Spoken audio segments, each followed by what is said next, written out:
Brady, what are some of the things that you're looking out for in this one? Yeah, I think for Michigan, it's trying to figure out what their identity is on offense. That's been the biggest question. They've got new offensive coordinator Josh Gattis now calling the plays, and really, if you go back to a year ago through 2 games, pretty much every statistical category they look worse in. So it's can they figure out some of the issues they've been having? Now, they'll get back one of their playmakers in Donovan Peoples-Jones, who we have not seen this year, and he's arguably maybe the most dynamic player on the outside. John Runyon should be back at the left tackle spot.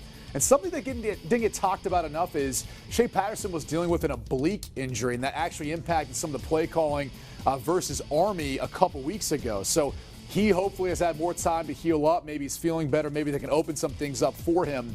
But he's going up against a tough defense. As you can see, Wisconsin has been very stout so far, in particular against the pass.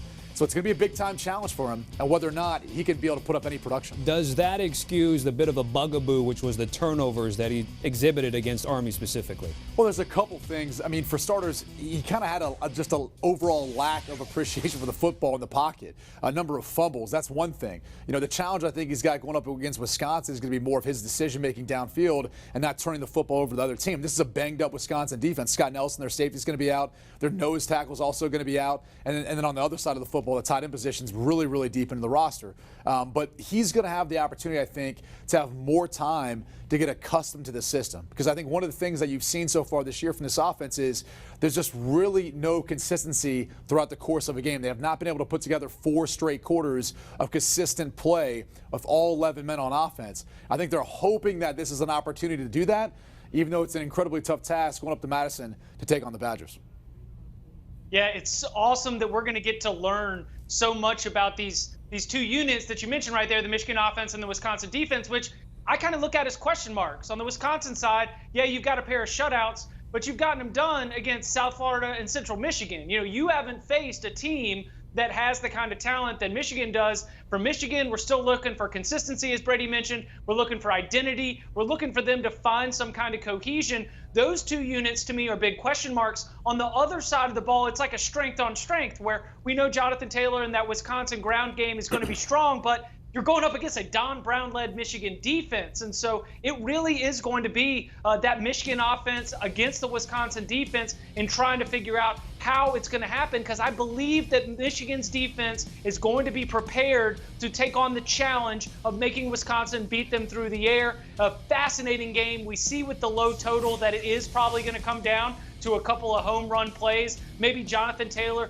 breaking through the line and just ripping off a 65-yard touchdown run could end up being the difference maker. But really, when you back up and look big picture, it is fantastic to get an elimination game. A Big Ten championship type elimination game, a potential college football playoff dark horse elimination game, because the loser comes out of this already sitting there a game behind the pace here in just mid-September. So, when we've got all these teams that are occupying those mid-tiers that have question marks, now I want to see them start to get knocked out. And look, for Jonathan Taylor, this could be potentially a Heisman moment. I mean, let's be honest, this is a very good defense that he's going up against. Don Brown, their defensive coordinator, does a tremendous job. So if Jonathan Taylor has a big game, this would kind of be a feather in his cap as he's trying to make his way to New York to try to win the Heisman. I do think Michigan's going to try to stop the run, though, and stop Jonathan Taylor in every facet of the game. That's the one guy you got to focus on. So then it kind of falls on Jack Cohn's shoulders. And he's had a phenomenal year so far. But as Chip pointed out, they haven't really played anyone yet. So this is going to be a big-time challenge for Jack Cohn to see what he can do through the air to Quinton Cephas and the rest of the pass catchers for Wisconsin. Chip mentioned the low point total there. Also laying 3.5 is Wisconsin. And I do like Michigan, by the way. I played that 3.5 earlier today. Moving on to another top 20 matchup right now. Number 8 Auburn at number 17 Texas A&M. It's the first game of an SEC on CBS doubleheader. So we know about some of the things at quarterback. And Brady, I'll start with you. You got Bo Nix and Kellen Mond. How important will Bo Nix have to be a factor if Auburn's going to get the win on the road? Big time. I think he's going up against the defense that's been good at getting turnovers. So far, Bo Nix has done a good job of taking care of the football for the most part, at least since their opening game against Oregon. On the other side, A&M has gotten 5 interceptions so far this season. The problem is they haven't been able to get too much pressure on opposing quarterbacks. The thing to keep an eye on, though, is this. Bo Nix in the second half, it really is when he's had most of his production. He's got through some slow starts in games, but he's really finished games strong. And that's what I think this game is going to come down to. A tough road test for Auburn, in particular for Bo Nix. But it's going to be the second half and whether or not he can continue to have some of these drives like we saw week 1 versus Oregon, but now on the road in College Station. On the flip side, Mont's turned the football over in every game thus far. And I don't think he can afford to do that because I think these teams are that close. They're very evenly matched. Chip, what are you looking out for specifically? And also, we talked about the quarterbacks, but there's a running back battle also, Boobie Whitlow and Isaiah Spiller.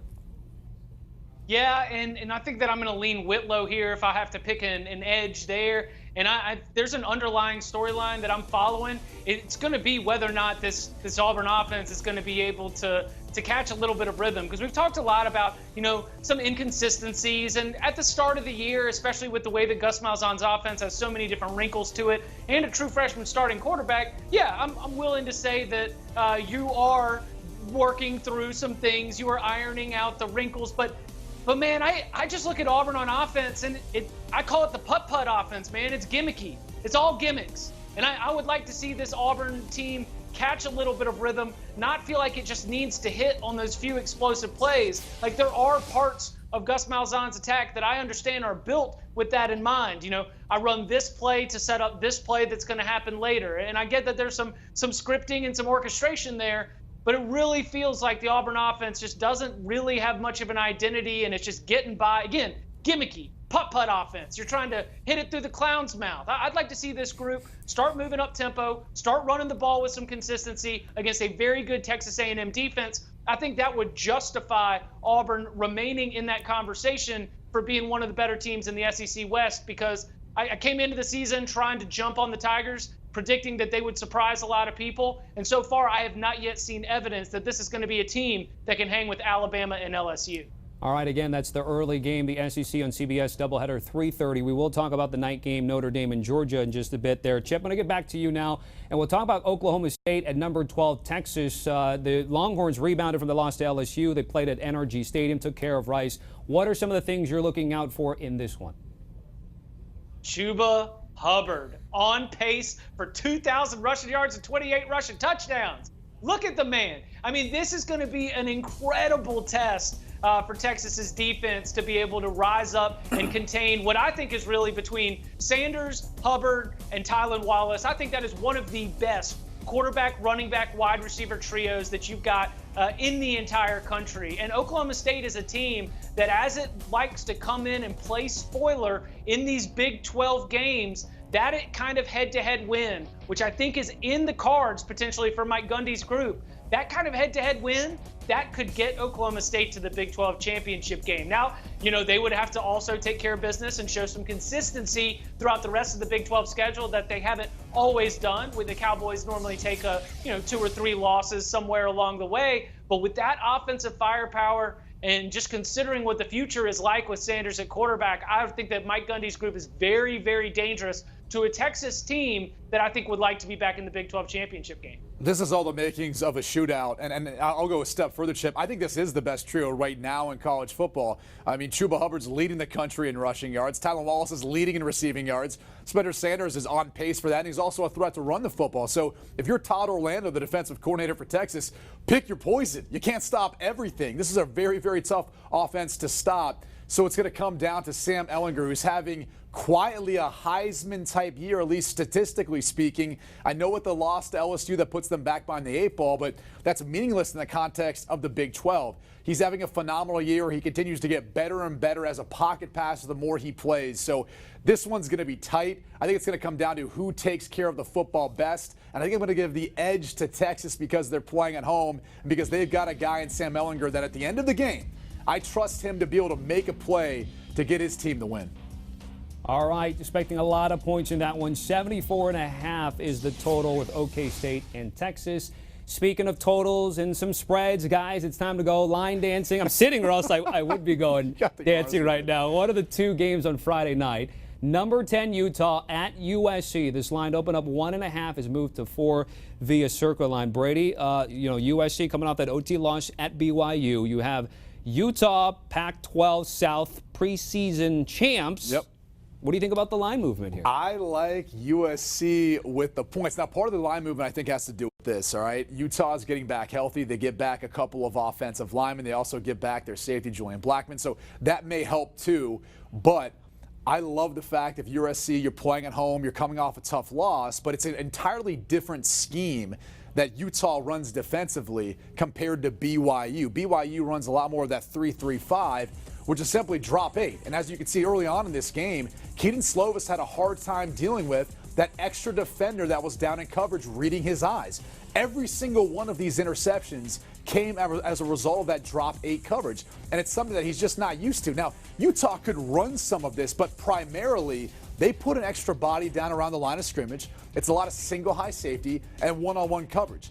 I think that plays to the advantage of USC and a lot of their playmakers on the outside. And I also think this is going to be a learning experience for a young quarterback who's so far proven to be pretty proficient so far in this offense for USC. So I like USC to bounce back here with the points. And this is coming from a Notre Dame alum. So you know it's painful for me to admit this. Chip, USC is going to be at home. We see Keaton Slovis and what he did against Stanford and obviously the 3 interception effort against BYU. How do you view this? The line, again, has moved about 2.5 points. I think the line is moving probably because we've got a common opponent in BYU, a convincing Utah win against an overtime loss. And so maybe that was some public money, but I like Brady's side here because those 3 interceptions killed the Trojans in that game. They dared USC to run the ball, and I thought USC did not an exceptional, but an all right job of establishing the run. And they're going to need to be able to be a balanced offense, and they're really going to need their wide receivers to be able to make great one-on-one plays when they get the kind of matchups that they want. I think that USC has one of the best wide receiver rooms in the country, and so the dudes are there, but Utah's also just got a sick secondary. And so I look at that matchup. You know, when Keaton Slovis gets to the line of scrimmage, and Kyle Whittingham's defense is going to try to confuse him, try to throw a lot of different looks at him. Is he going to be able to find the matchup that he wants? Is he going to be able to recognize coverages, push the ball down the field? I'd like to think that Keaton Slovis has already had like the full run of being thrown into the fire, having some success, having some failures, and yes, maybe landing in a place where he's even more comfortable than he was to start. But this is a tall test going up against what I think might be one of the better defenses in the country. I think my concern is not so much for USC with their offense. It's more about their defense and whether or not they can stop Zach Moss in this rushing attack for Utah. I think that's going to be the thing that's a little bit problematic. And obviously, you know, they got pushed around a little bit in the past. So, you know, for USC in this case, can they stop the run? Are they able to handle this? Because this is a team that really wants to control the game, control the clock, pound away at you, and really limit your possession. So that's something to keep an eye on. Can USC's defense get off the field and give Keaton Slovis and the USC offense an opportunity? All right, guys, moving on to another game that's moved now, ticking toward the home team. The nightcap of the SEC on CBS. Number 7, Notre Dame at number 3, Georgia. It opened up 11.5, now 13.5, maybe even 14, depending where you're going. Where are you going, Chip Patterson, with this 2-touchdown line? I'm going with the dogs. I believe that we have been sitting back, getting distracted by all the wild twists and turns and the quarterback injuries and the last-second thrillers and Joe Burrow and LSU and you know, Alabama's getting all the normal Alabama shine. Georgia's just going about its business. Georgia's not making many mistakes. Georgia's got the boa constrictor in full effect. And I think that we come out of this game really impressed by the way that this Bulldogs team just takes care of business. And this year's team, I think, might be uniquely suited to finally get over the hump, to finally get over that Alabama, to finally be able to be in a position like they were in 2017 to go and contend for another national championship. It will take time, I think, for everyone to get the household names, but everybody knows Jake Fromm. I think we got a quarterback edge here, and I think the Bulldogs can not pick their score because it's not in Georgia's DNA to run it up, but I understand why the line continues to move Georgia's favor because while their rankings are 3 and 7, I think the separation between these two teams right now in mid-September is great enough to warrant a double-digit spread. I think based on what we've seen from both teams, a lot of what you said is fair. And I think the biggest concern for Notre Dame is obviously stopping this rushing attack for Georgia, which is well on its way to leading the SEC in rushing for the 3rd straight year. And they're deep. Besides Swift, they also have McIntosh and an offensive line that's got a ton of prospects who are going to be playing on Sundays. And for Notre Dame, they've struggled to stop the run so far this year against Louisville and also a little bit versus New Mexico as they're trying to iron out that linebacker position. So that is a big-time concern, and it's one in which I think if Notre Dame doesn't figure that out at some point this week, this could be a long, hard game for them. But I also feel like this might be one of the better challenges for Jake Fromm going up against a defense, in particular a secondary at Notre Dame, that it's actually allowing the lowest completion percentage so far in college football. And you look at the fact they've generated 3 turnovers, one of which went back for a touchdown. So if and when they do decide to throw, I do believe he's going to be challenged. And so the flip side of this game really comes down to Ian Book. You know, can he threaten that Georgia back 7? Can he threaten them down the field vertically? We saw a little bit more of that last week versus New Mexico. And probably the biggest key, and maybe one of the playmakers that we haven't seen yet for Notre Dame that could be the difference maker, is Cole Kmet, their tight end. They view him a little bit as that Tyler Eifert type who could be on the outside, stretch the field, aside from Chase Claypool, and also hurt you vertically. So that's something to keep an eye on. I like Notre Dame to at least cover in this game as that line continues to inch up. All right, Brady likes the underdog. Chip Patterson straight up likes the Bulldog. The hashtag GoDAWGS.